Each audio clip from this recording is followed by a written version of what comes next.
হিন্দুস্তান কারা জিন্দাবাদ ছিল, আজও জিন্দাবাদে, কায়ামত পর্যন্ত হিন্দুস্তান জিন্দাবাদই থাকবে। আমার ভারতে 40 থেকে 42টা সেনাকে হত্যা করা হয়েছে। সেই পুলওয়ামা চলছে, একটা লেখা চলে, যুবক ছেলেগুলো জানে যে সব মুসলমান জঙ্গি নয়, সব জঙ্গি মুসলমান। লিখছে না, সব মুসলমান জঙ্গি না, সব জঙ্গি মুসলমান। বলে হাফেজ জুনায়েদ, পেহেলু খান, তাবরেজ আনসারি, বাসন্তী সাবির, ওনাদের যারা হত্যা করেছিল তারা কি মুসলমান? তারা তো ধর্মের স্লোগান লাগিয়ে হত্যা করেছে, ঠিক না ভুল বলছি? তারা জঙ্গি হবে না কেন?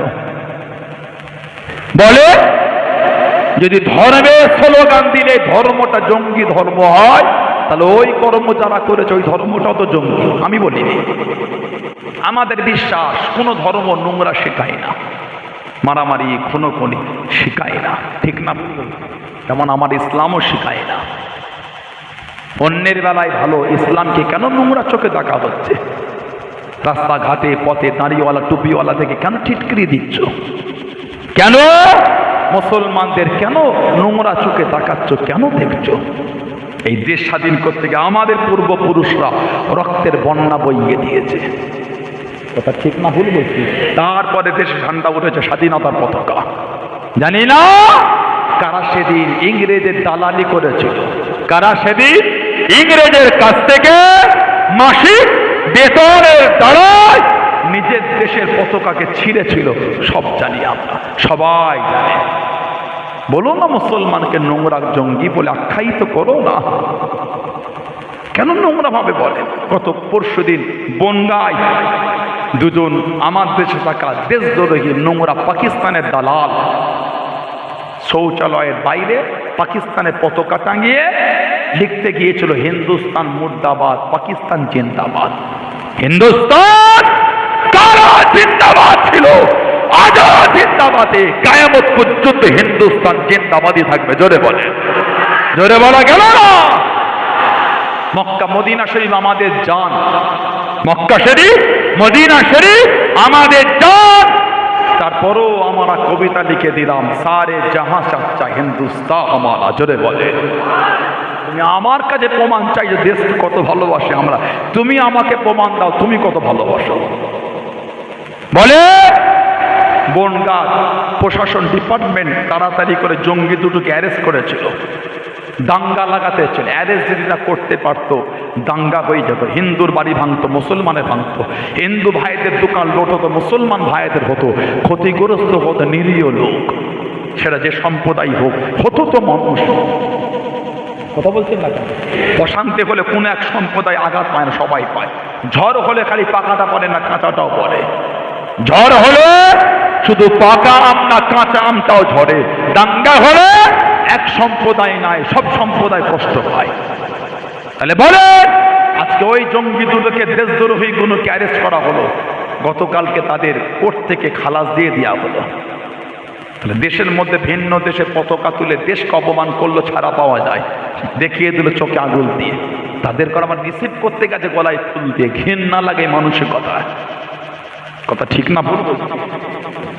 ঘৃণা লাগে এই মানুষের কথা, যারা আজকে বলছেন ধর্ম জিজ্ঞাসা করে করে হত্যা করেছে। তাহলে বলে আজকে গোটা ভারত জুড়ে বিভিন্ন রাজ্যে ধর্ম জিজ্ঞাসা করে করে দোকানের বাইরে ধর্মের নাম লিখতে বলছে, তুমি মুসলিম না অন্য সম্প্রদায়।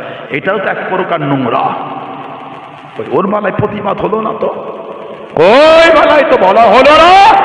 আজকে গত কয়েক বছর আগে জিআরপিএস অফিসার রেলে টহল দিতে গিয়ে চেতন শর্মা বলে একটা জঙ্গি মুসলিম দেখে দেখে, দাঁড়িয়েওয়ালা দেখে দেখে গুলি করে হত্যা করেছে 3 জনকে। একজন হিন্দু ভাই আটকাতে এসেছিল, ওই হিন্দু ভাইটাকে হত্যা করেছে। বলেন এই চেতন শর্মাকে কেন জঙ্গি বলা হবে না? সেও তো ধর্মের সাপোর্ট নিয়ে অন্য সম্প্রদায়কে, দাঁড়িয়েওয়ালা মুসলমান থেকে হত্যা করেছে। কথা ঠিক না ভুল বলছি? ওই আজকে তো এগুলো বলা হচ্ছে না। পেহেলগামে যেটা হয়েছে অন্যায়, আবার বলছে এই জঙ্গিদের শাস্তি দেওয়া হোক। পুলওয়ামা অ্যাটাক হয়েছিল 2019-এ, এখনো কোনো জঙ্গির নাম প্রকাশ হলো না। আমার ভারতে 40 থেকে 42টা সেনাকে হত্যা করা হয়েছে। সেই পুলওয়ামা অ্যাটাকের এখনো পর্যন্ত সেই জঙ্গিদের নাম এলো না, কারা করলো। আমার ভারতের এই হাওড়া জেলার আপনার এই ভেতরে উলবেরিয়া থেকে ভেতরে আমি গিয়েছিলাম, বাউরিয়া ভেতরে আমার ভারতের একজন কৃতি সন্তান, হাওড়া জেলার কৃতি সন্তান, তানার বাড়িতে আমরা গিয়েছিলাম। যে বাবুর সাথে তানা বাড়িতে গিয়েছে, এই সেখানে আমি তানা মায়ের সাথে তানা ওয়াইফের সঙ্গে দেখা করেছি। ছোট্ট বড় বাচ্চা একটা বলে আজকে পুলওয়ামা অ্যাটাকে আমার ভারতে 40 থেকে 42টা সেনাকে হত্যা করলো। কই সেই জঙ্গিগুলো? কেন শাস্তি দেওয়া হচ্ছে না? কেন মুসলমানকে টার্গেট করছে?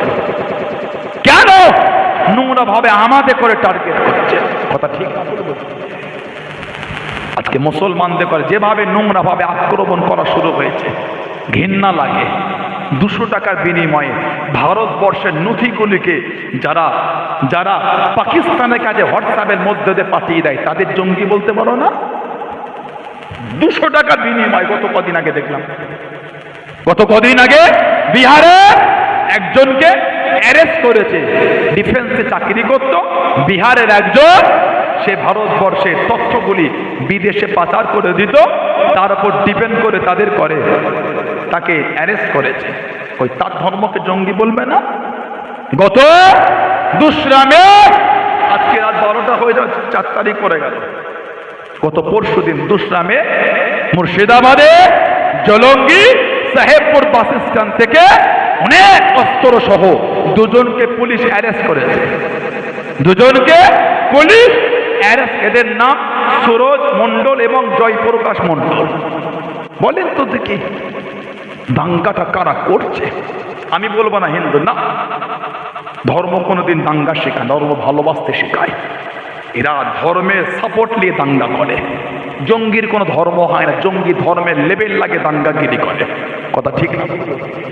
জঙ্গির কোনো ধর্ম নয়। কিসের জঙ্গির ধর্ম? ধর্ম মানলে জঙ্গি হতো? কথা বলে না, ধর্ম মানলে জঙ্গি হতো। আজকে যারা আমার ইসলামকে এইভাবে নোংরা ভাবে অ্যাটাক করে, আমার নবী পাক সাল্লাল্লাহু আলাইহি ওয়াসাল্লাম আবু দাউদ শরীফের রিওয়ায়াত, যে মুসলমান অমুসলিমের মাল অন্যায়ভাবে আত্মসাৎ করে নেবে, অমুসলিমকে কষ্ট দেবে, আমার নবী বলেছেন কিয়ামতে ওই অমুসলিমের পক্ষ নিয়ে মুসলিমের বিরুদ্ধে আমি নবী আল্লাহর আদালতে বিচার দেব। এটা আমার ইসলাম, এটা আমার রাসূলের শিক্ষা। আল্লাহর নবী বলে, হাদিস শরীফে এসেছে, বুখারী শরীফের রিওয়ায়াত, মান কাতালা মুআহাদান লাম ইয়ারাহ রিয়াহাতাল জান্নাতি ওয়া ইন্না রিয়াহা তুজাদু মিন মাসিরাতিল 40 আমান। বুখারী শরীফে এসেছে, নবী বলে যে মুসলমান চুক্তি ভিত্তি করে কোন অমুসলিমকে হত্যা করবে, কোন নিরীহ অমুসলিমকে মেরে দেবে, আমি নবী বলে দিলাম ওই মুসলমানটা জান্নাতে যাওয়া দূরের কথা, জান্নাতের খুশবুও পাবে না। তারপরই নবী বলছেন 40 বছরের রাস্তা, এতটা দূর থেকে জান্নাতের খুশবু পাওয়া যায়। আমার ইসলাম এটা আদর্শ, জোরে বলো। আর আপনি বলছেন ইসলাম অন্য ধর্মকে কষ্ট দেয়, বলুন এগুলি, শেখাও এগুলি। গত 25শে মে পেপার এসেছিল, গুজরাটে গান্ধীনগর জেলার সঞ্জেত এলাকায় 2জন মুসলমান গাড়ি নিয়ে বার হয়েছিল, সৈয়দ মোহাম্মদ রফিক এবং মোহাম্মদ ভোরা হাবিবুল্লাহ।